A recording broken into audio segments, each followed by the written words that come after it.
The German cases step by step. In today's lesson, I will show you a simple 4-step guide that will help you to determine the German cases at all time 100% correctly.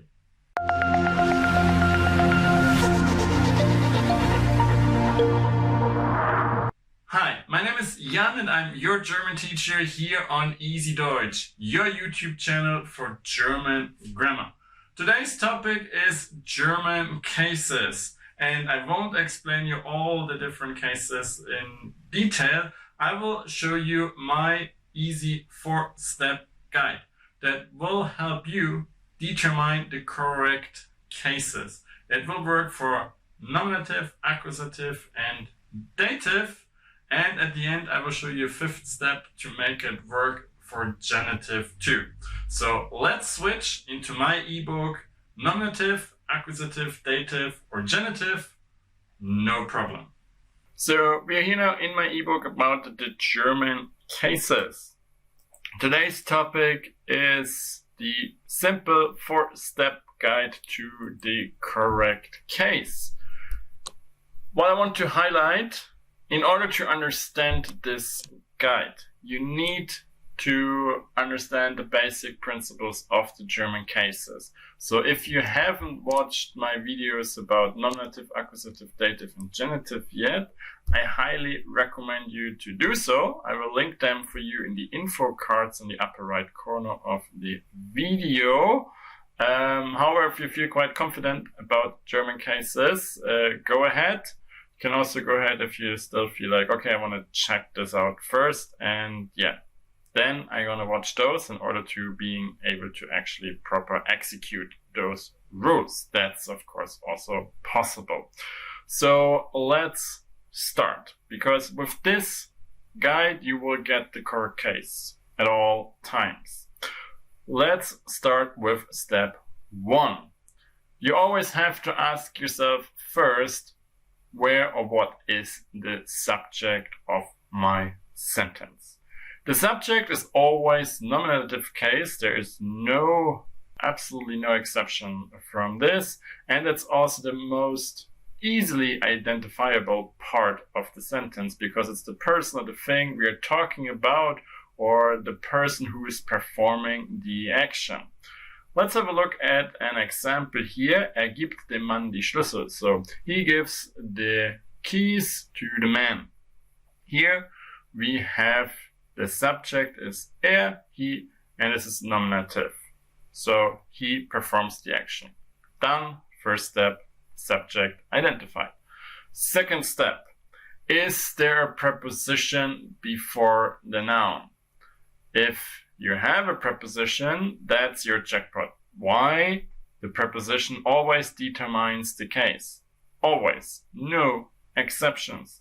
If you're still not sure about those prepositions, check out my videos before, and I also have another series about prepositions in general that also talk about the cases sometimes. I will link the video playlist about prepositions here in the info cards for you too. If you don't have a preposition, please let's go on to step 3, but let's have a look first at our example. Gibt dem Mann die Schlüssel. No prepositions here. So no jackpot. We have to continue with step 3. And step 3 is, does the verb require a certain case? Because sometimes some verbs require a specific case. Those are the verbs with complements. I have a series of videos about verbs with complements too, that I will link for you in the info cards. Sein is, for example, one, requires a second nominative one. Helfen is another one, requires dative. If you have one of those verbs, use the case that the verb requires. If not, let's continue. Gibt dem Mann die Schlüssel. Yeah, geben doesn't really care. So we have to continue to step 4. And step 4 is the question that most students actually start with, or they should finish with it. And that's the question, is it direct or indirect object? Because after you ruled out subject, preposition, and verb that wants some certain case, only then the rule of the direct or indirect object comes into place. And only if the verb doesn't want anything and there's no preposition there, then you can check for direct or indirect object, because only then it matters. And then the things that you've learned in my other videos about the cases, direct object takes accusative case, it's acted upon, it's used for the action, and the indirect object takes dative case. That's the receiver of the direct object. And in our example, gibt dem Mann die Schlüssel. Here, is the subject and is using the keys to perform the action to give, and the man is the receiver, so indirect object. Dative and accusative. This works all the time. You have probably the question, well, we haven't really talked about genitive case here. Does it work for genitive case too? Yes, it does. I excluded it here a little bit simply for simplicity reasons and to make it as easy as possible for beginners. If you want to include the genitive case 100%, make it a 5-step guide. Because you have to ask one extra question: is it a noun-noun construction? If you don't know what's a noun-noun construction, please check out my video about the genitive case. I will link that here for you in the info cards. That's the extra question if you want to include the genitive case for sure.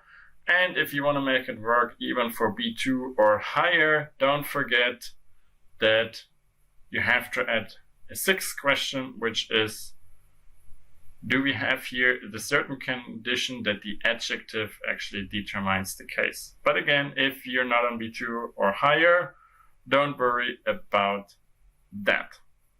If you have any further questions about German cases, do not hesitate to write them in the comments below. I'm always trying to answer all your questions.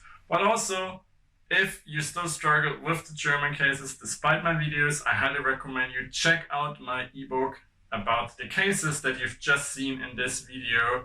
If you go through that ebook, I guarantee you, you will understand the German cases. I'm so confident about it, I will give you your money back if that's not true. So there's no risk for you involved. The links to my ebook you will find in the video description. There you also have the links to my other ebooks. I have ebooks about German prepositions, about German connectors, and a list collection, and also ebooks with plenty of exercises so that you can always practice everything you've learned in all of my videos. This is a great support for me and my channel because I don't do Patreon, and I'm also not doing any other in-video ads other than the regular YouTube ads. So if you want to support me, you can do this by the purchase of my ebooks, but obviously it's also great support if you like my video and share it with all of your friends. And if you've learned a lot today, I hope I will see you again in one of my next videos. And until then, viel Erfolg beim Deutschlernen.